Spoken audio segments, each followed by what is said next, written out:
Hello everyone, and welcome to episode 9 of Sycamore Farm, which is the last episode of Sycamore Farm before the tour video, which will be the next video on his channel. And I'm really sad to see this come to an end, as I really enjoyed all the zoo, or even the farm. It just felt such a kind of personal experience with it being in the UK, so it just felt very nice to do something like that and something different as well.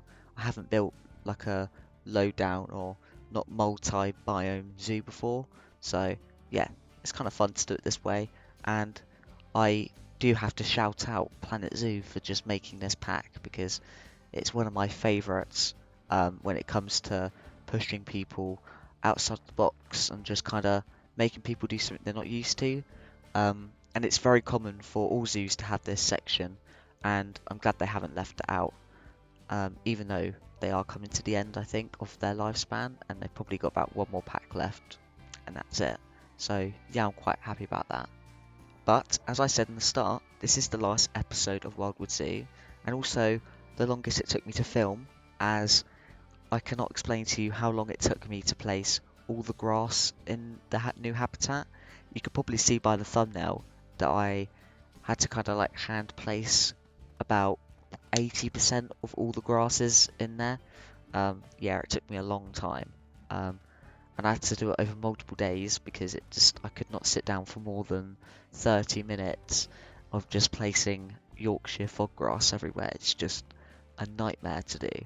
But yeah, I have built, I think, one or two habitats for the Przewalski's horse before, and they're always my favourite to build for when it comes to larger scale habitats.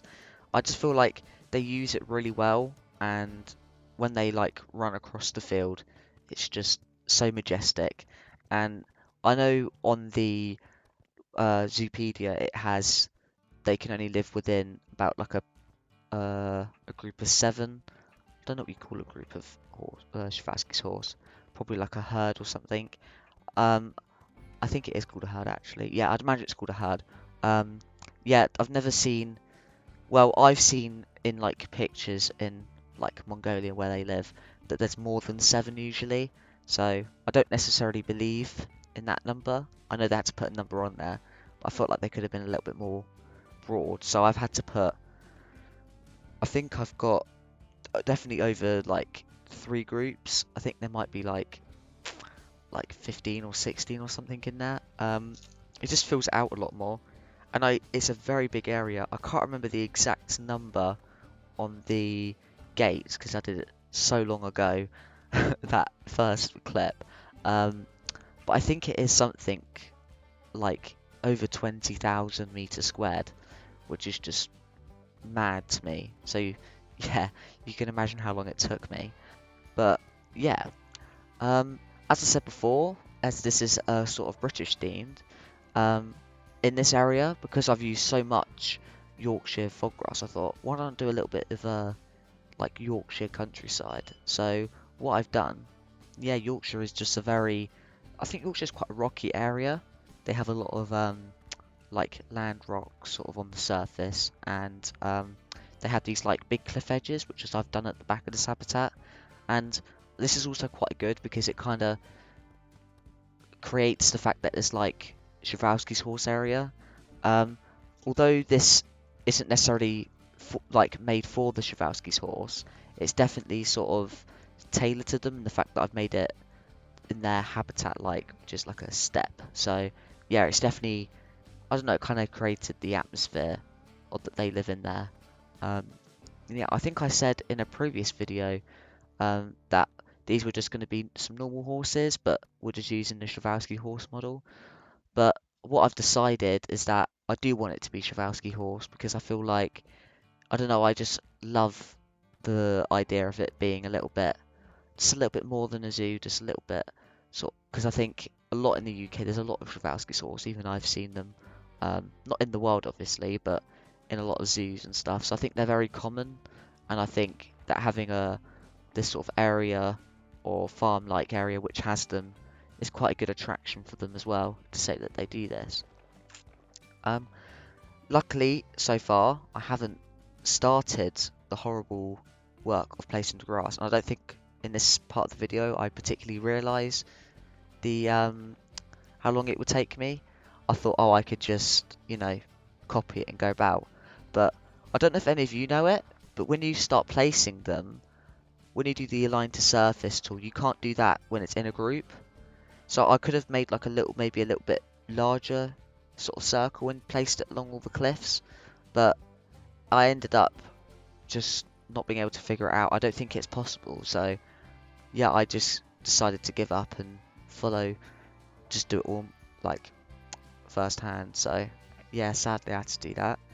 You can also see that I've placed these two shelters in here for, obviously some horse might want to fight, so I don't want them to kind of go against each other. But sadly I have taken them off of the workshop. I'm pretty sure the barn on that left is from the lady signer.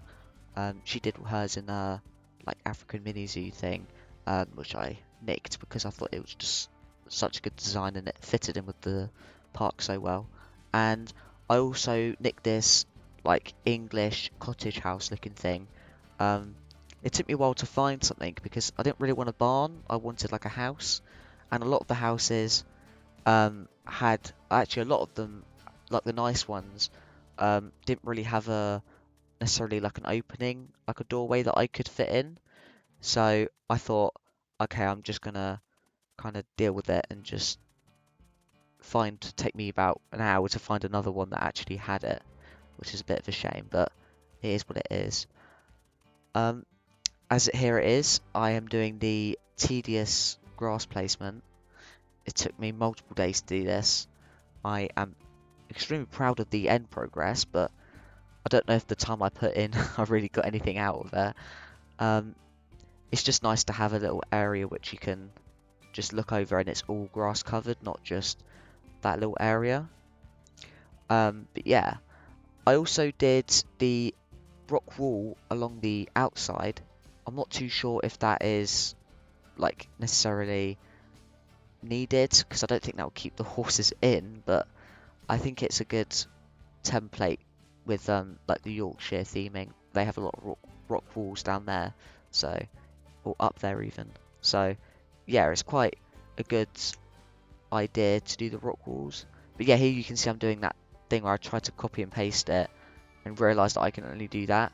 So I found this flat area, extended it, and just used as much as it possible. In fact, I actually think when I hand placed it, it's much better than like that sort of grouped area, but I had to do that. It would have took me ages if I didn't do that. So yeah, I'm quite glad I did that. But yeah, if I start on my Przewalski's horse facts, they're one of my favourite sort of stories of facts because they're very interesting.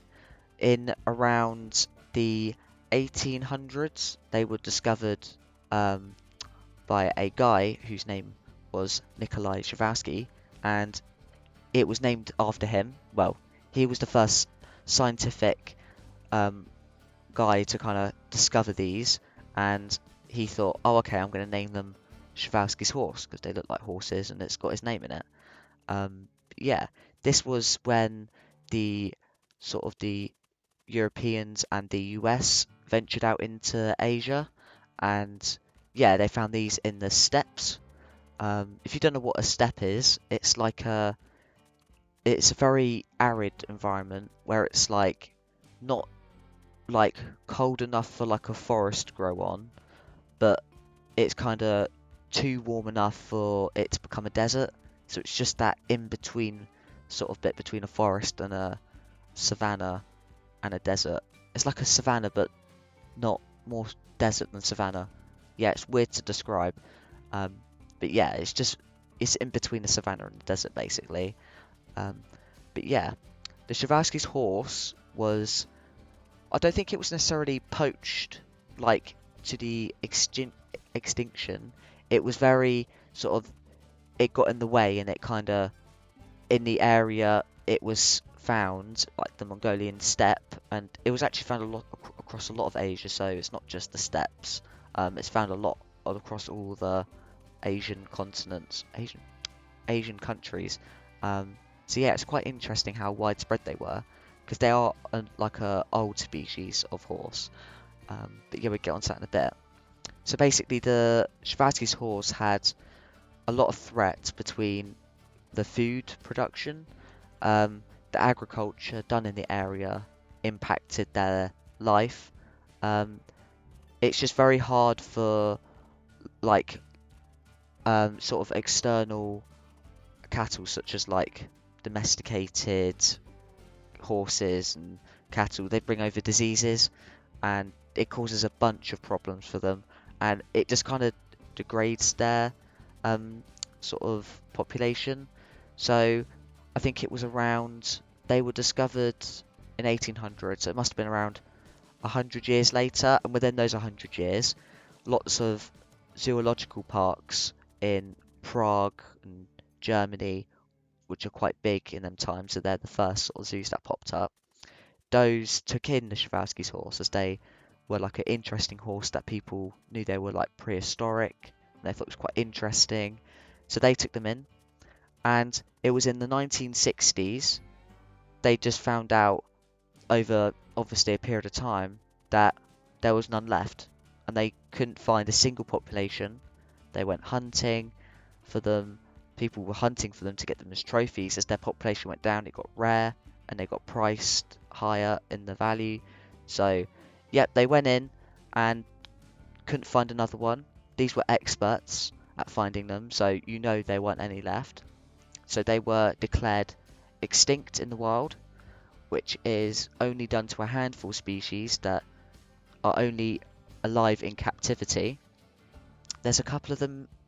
I say a couple, there is a lot of them in the world now of extinct in the wild, but the Przewalski's horse is one of the best conservation stories, as there was only 13 Przewalski's horse left in zoos around the world, and all the horses currently are all descendants of these 13, and due to this they kept a stud book, which is just a book of all the males, and made sure there wasn't too much inbreeding, and kind of helped keep them in like genetic diversity and stuff like that. And now there's around 2,000 horses in the world, all coming from these 13 individuals, and there's about 400 in the world, they reckon. They've released back into the Mongolian steppe, and all these reintroduced are all native born individuals, which have been sent to Mongolia to kind of reproduce. So yeah, they're not really part of the, like, none of them are really domesticated, but they're not in zoos anymore, so they're not suffered by the sort of lack of space or being too exposed to human actions and stuff like that. So yeah, they're doing very well now, and rather than extinct in the wild, they are reclassified as endangered, which is really good for the species, as their numbers are now increasing. Also, the Przewalski's horse is called a Mongolian wild horse. I don't know why I didn't start with this, but it's quite an important part of culture across around Spain, France, all the way up to Mongolia and Asia. So it was around 30,000-year-old cave paintings were found in Spain and France, which features these big sturdy ungulates, which are most likely Przewalski's horse, as they can be quite visual in the paintings, where they're kind of the brown and they got the white muzzles and stuff like that, which is quite interesting. And yeah, they reckon those were the first time that the Przewalski's horse were documented by humans. And it in Mongolia, the Przewalski's horse, or the Mongolian wild horse, are called Taki, which means a spirit or a holy spirit, and it's in fact that the Mongolians are considered, the horses are the riding mounts of the gods, which is a very important for their sort of national heritage and culture.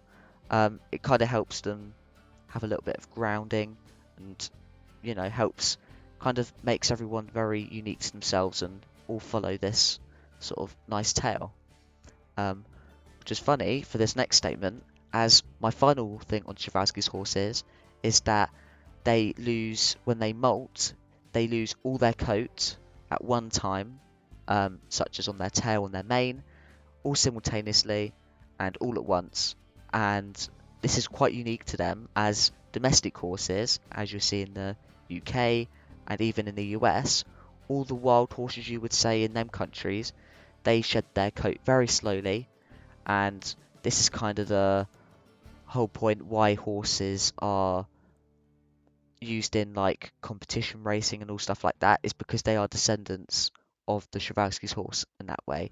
They were all taken from their natural environment, and not necessarily the Przewalski's horse, but other horse breeds, and kind of just bred all the way down, all the ancestors of the Przewalski's horse, which they are also part of, the other line, all bred down into the horses we all see day to day. And Przewalski's horses sadly left to their 20,000 population, 20,000? 2,000 population around the world, which is now increasing. So yeah, always a good story with them, which is nice to see. Now back to the recording. As you can see now, I am placing the rock walls, which I mentioned that the Przewalski's horse could probably escape from, but you know, it's not like they're going to get eaten by predators like the chickens, so they're the chicken coop, so they're not going to get necessarily eaten. So I think it's more to keep things that are from the outside. It's just not really working, is it? Now I'm just trying to prove myself that it's a good thing, but it's not. It just looks cool. Yeah, I really like it.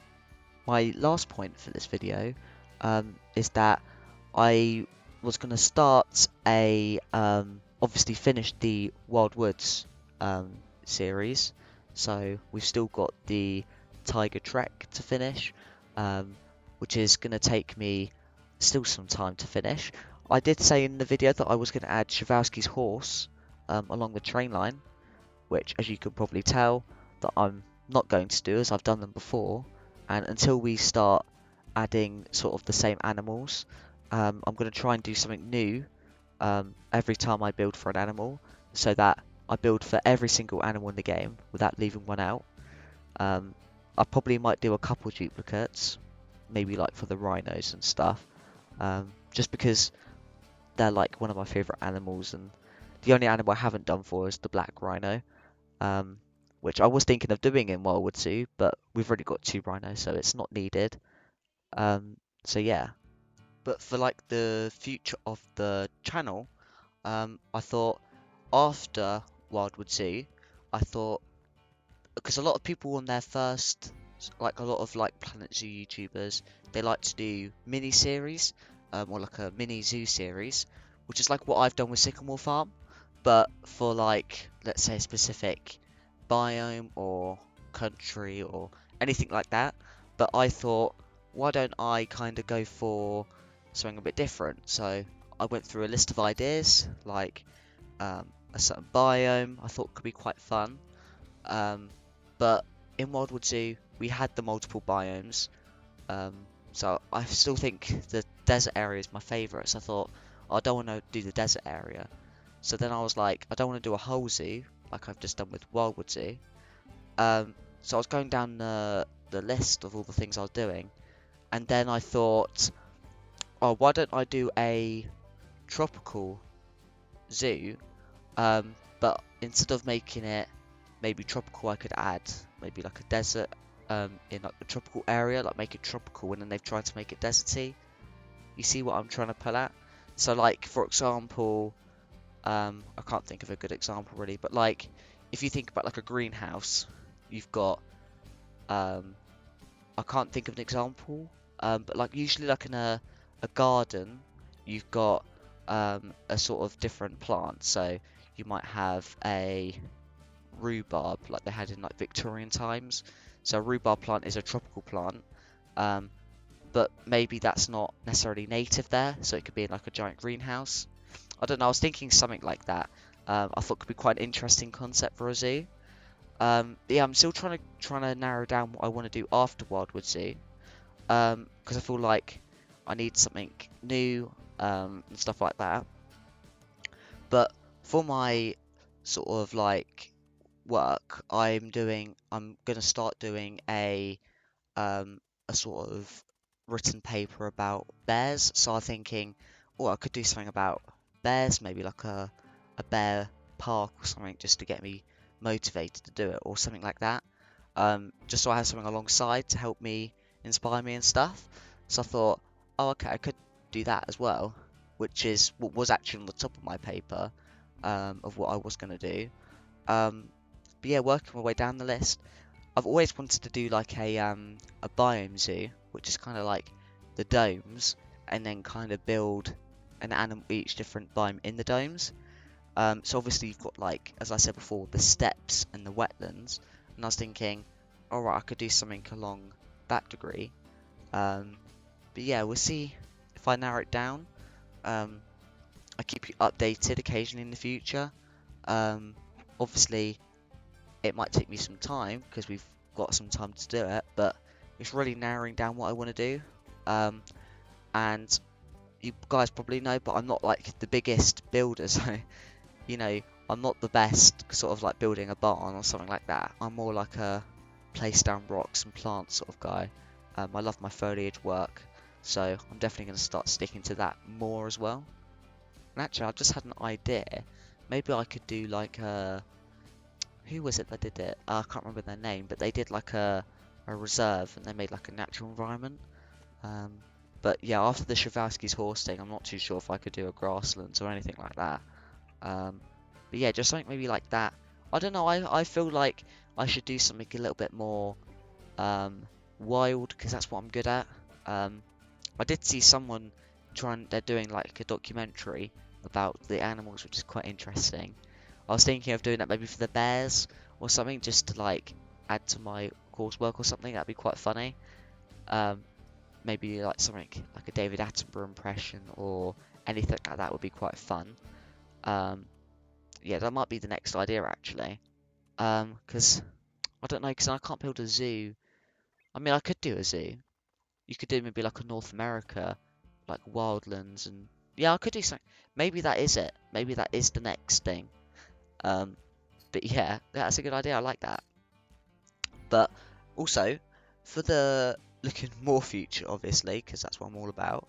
If you look at the future for Wildwood Zoo, obviously I've got to do the second tiger habitat, with like the white tigers I've got in there. I'm pretty sure I haven't been on Wildwood Zoo in ages, but yeah, there's definitely the tigers, and I've also got to do the um, I want to do. Oh, what was I gonna do? I was gonna do the red panda, and I thought to keep with the maybe like mountain theme, where I was gonna have the Przewalski's horse, maybe I could do the Himalayan brown bear, because I'm never really gonna build for that again. And I thought maybe that's quite a good animal just to kind of bear out, because I don't think I'm going to build for the sort of tiger area for quite a long time. It's mostly going to be like a theme zoo or like a sanctuary or stuff like that. So yeah, I think I might do a bear as well. And yeah, I would like to say that this is the end of today's episode, and thank you all for watching. Please make sure to leave a like and subscribe to the channel. And yeah, I will see you next time. Bye!